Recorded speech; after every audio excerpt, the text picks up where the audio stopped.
दिल्ली की प्रचंड जीत में हर कोई जश्न मना रहा है, लेकिन उस जीत को दिलाने में एक जने का बहुत अहम योगदान था, उसके बारे में बात बहुत कम हो रही है। और वो राजस्थान बीजेपी का वो जाट लाल है जो हरियाणा भी जिता के देता है और फिर दिल्ली भी जिता के देता है, अपने इलेक्शन मैनेजमेंट के लिए जाना जाता है और जिन्हें सतीश पूनिया कहा जाता है। आज इस चर्चा में मेरे साथ है दिनेश पोद्दार जी और बात करेंगे सतीश पूनिया जी की, जो ना क्रेडिट लेते हैं और बड़े बड़े काम कर जाते हैं। कैसे ये करते हैं, क्या उनका स्टाइल है, उनसे किस तरीके से सभी कार्यकर्ता इंस्पायर होते हैं। सतीश पूनिया जी के साथ उनकी टीम में काम करने वाले दिनेश पोद्दार जी से जानेंगे, जो कि फिलहाल भाजपा के वित्त और भवन निर्माण इकाई में एक अहम योगदान दे रहे हैं अपना। सर, बहुत बहुत स्वागत है आपका। सबसे पहले तो मैं आपसे यही पूछना चाहता हूं कि ऐसे बिना क्रेडिट लेकर काम करने वाले लोग आज के जमाने में भी हैं क्या? बिल्कुल बिल्कुल वरुण जी, आप बिल्कुल ठीक कह रहे हैं।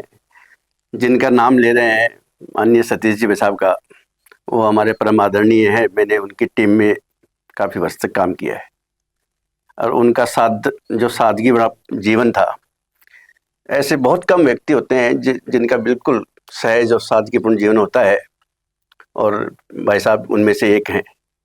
और डिसिप्लिन, जो अनुशासन है, उसकी किसी को उसका एक नाम भी देना चाहेंगे तो वो भी हम उनका नाम बोल सकते हैं। बहुत ठीक आपने कहा जी का भाजपा के डिसिप्लिन का अगर एक नाम है तो बिल्कुल सतीश पूनिया जी का हम नाम उसमें बोल सकते हैं। तो सर, किस तरीके से ये मैनेजमेंट करते हैं इलेक्शंस का?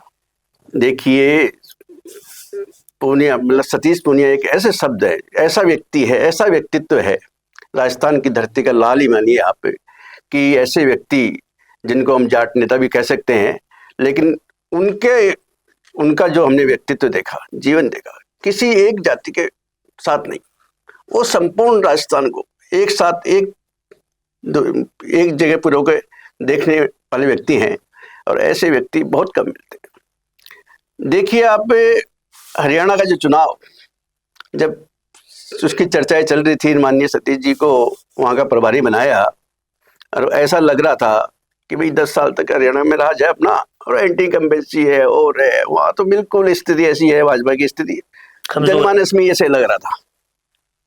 हम लोग कार्यकर्ता की हैसियत से काम कर रहे थे और लोग तो यहाँ भी तक बोल रहे थे कि इस बार तो कांग्रेस ही ले जाएगी। बिल्कुल जनमानस में ऐसा ही था।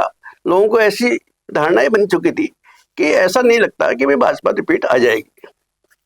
माननीय सतीश जी का जो उसमें संघर्ष रहा, उनका जो संगठन का अपना मैनेजमेंट रहा, भाजपा का संगठन में आप संगठन का नाम भी बोल सकते हैं, संगठन के जो मास्टर आदमी है सतीश पूनिया जी को बोल सकते हैं। और उनका मैनेजमेंट रहा, जो उन्होंने हरियाणा चुनाव में जो काम किया, जो संगठन की दृष्टि से काम किया, जो वहाँ पूरी तरह से किस तरह से उस चुनाव को मैनेज किया, आप देखिए क्या शानदार, और हरियाणा में वो विजय दिलाई हमको।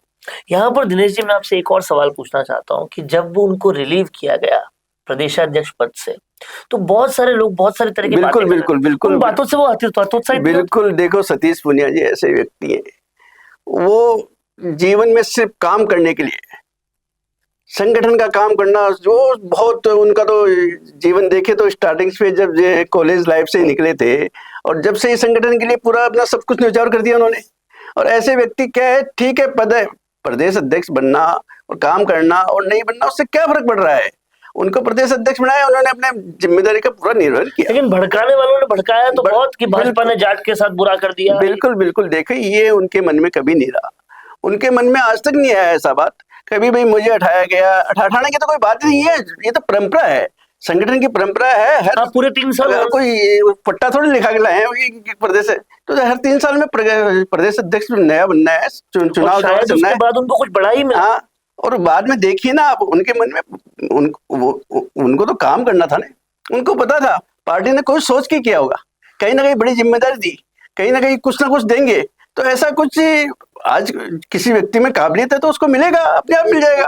तो उन्होंने अपनी कभी इस तरह का विचार उनके मन में नहीं आया, और बराबर उन्होंने काम करते रहे, संगठन के लिए काम करते रहे, आज भी वो काम कर रहे हैं। अच्छा, हरियाणा तो फिर भी मान लीजिए 10 साल सरकार थी बिल्कुल। और फिर वो रिपीट हुई, पर दिल्ली तो एकदम खाली था, इतने बिल्कुल सालों बिल्कुल से खाली था। बिल्कुल, ये तो बिल्कुल सोचने वाली बात है कि दिल्ली जैसा प्रदेश जिसमें जो भाजपा के लिए ये समझ लें कि बिल्कुल मुश्किल सा काम हो रहा लग रहा था, और इतने इतने वर्षों तक उस चीज से अछूता था, और 27 साल बाद में वापस भाजपा का जो परचम लहराया है, वहां विजय श्री मिली है, वो माननीय सतीश शर्मा जी, माननीय सतीश जी साहब का जो उसमें संगठन का काम किया, उन्होंने उसको मैनेजमेंट किया, और हरियाणा से भी जबरदस्त मैनेजमेंट। आप देखिए दिल्ली की क्या स्थिति थी, और दिल्ली में किस तरह से धराशायी हो गए, बड़े बड़े लोग धराशायी हो गए।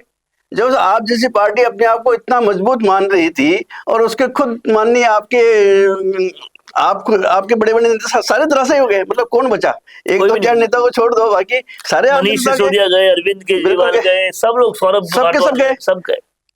तो लेकिन मैं आपसे यहाँ पर ये बहुत अहम बात पूछना चाहता हूँ कि हर किसी को क्रेडिट की थोड़ी लालसा तो होती है। बिल्कुल बिल्कुल आप देखिए, सब दिल्ली चुनाव में सब कुछ हो रहा है, जश्न मन रहा है, लेकिन सतीश पूनिया ना तो क्रेडिट मांग रहे हैं ना ले रहे हैं। ऐसा लग रहा है कि वो नेक्स्ट असाइनमेंट की तरफ चले गए हैं। देखिए, भाजपा एक ऐसी पार्टी है जो सबको देखती है, काम को देखती है कि किस व्यक्ति में क्या क्षमताएं हैं, किस व्यक्ति में क्या काम कर सकता है, वो सब चीज़ों को पार्टी हमें देखती है। और सतीश पूनिया जी भी एक ऐसे व्यक्तित्व हैं, राजस्थान के लिए, राजस्थान का बड़ा व्यक्तित्व है, जो आने वाले समय में मैं दावे के साथ कह सकता हूँ कि ऐसे व्यक्तित्व को एक बड़ा लीडरशिप के रूप में हम बहुत जल्दी देखेंगे। और ये एक बड़ा दावा सबने कर दिया है, और जिस तरीके से इनका काम चल रहा है, तो सतीश पूनिया जी वाकई एक बहुत बड़े व्यक्तित्व के तौर पे देखे जाएंगे, ये दावा है दिनेश पोद्दार जी का, और लगता भी ऐसा है। दूसरा सर, अहम बात यह है, आमेर में जो हार हुई, उसके तुरंत बाद, तुरंत पहले प्रदेशाध्यक्ष पद से रिलीव होना, कहीं ना कहीं ऐसा लग रहा था कि अब तो टूट जाएंगे सतीश पूनिया जी, अब तो कहीं ना कहीं दुख हो जाएगा उनको। लेकिन वो तो और ताकतवर बन के उभरे, किस मिट्टी के बने। बिल्कुल, देखो यही संगठन की पहचान होती है। संगठन का जो कार्यकर्ता होता है वो इस तरह की चीजों को नहीं देखता है, वो काम करता है, पार्टी के लिए काम करता है, पार्टी उन्हें देखती है, उसको चिंता करने की जरूरत नहीं है।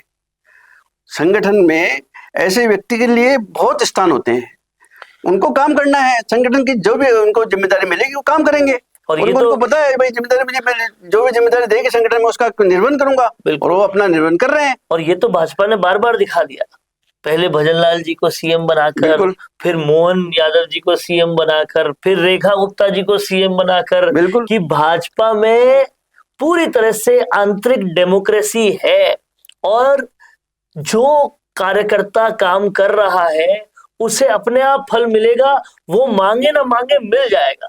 बिल्कुल बिल्कुल, देखिए इस चीज का सबसे बड़ा उदाहरण माननीय प्रधानमंत्री जी है। माननीय नरेंद्र मोदी जी का जीवन काल उठा के देख लो, आप पढ़ लो, सारी चीज स्थिति समझ में जाएगी कि किस तरह के व्यक्ति थे, कहाँ से उठे, किस तरह से जीवन, बचपन से ही मान लो उन्होंने किस तरह से आरएसएस में अपना जीवन व्यतीत किया। हम मांग मांग के मान लो भोजन भी है, आज इसके घर का है, कल किसी दूसरे घर, तो ऐसे करके अपना जीवन यापन किया।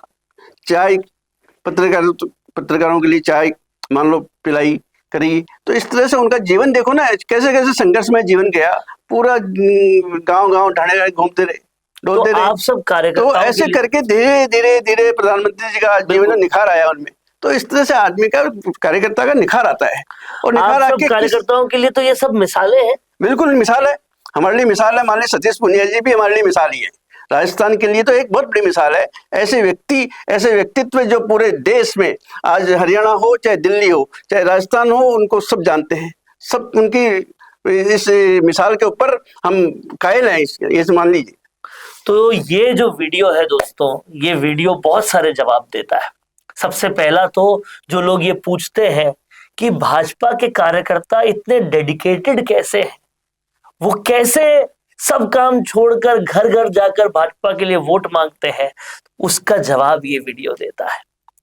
दूसरा, ये वीडियो बताता है कि अगर निस्वार्थता के साथ संगठन के लिए काम किया जाए तो फिर आपको फल के पीछे नहीं भागना, फल आपके पीछे भागेगा। और दिनेश पोद्दार जी ने बहुत सारी ऐसी बातें बताई जो वाकई इंस्पिरेशन है उन तमाम सारे लोगों के लिए जो राजनीति में कुछ करना चाहते हैं, कुछ बनना चाहते हैं, कि संगठन को दो, संगठन तुम्हें देगा। ऐसा सिर्फ मत करो कि तुम लेते जाओ, उससे कुछ नहीं होगा।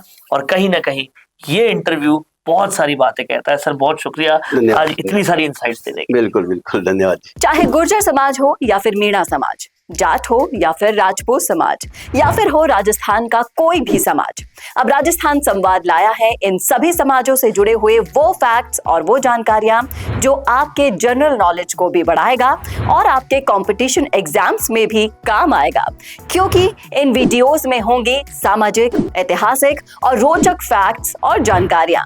तो अगर आप भी बढ़ाना चाहते हैं अपनी जीके और जानना चाहते हैं अपने इतिहास के बारे में छुपे हुए वो फैक्ट्स, तो ज्वाइन कीजिए राजस्थान संवाद का मेंबरशिप प्लान।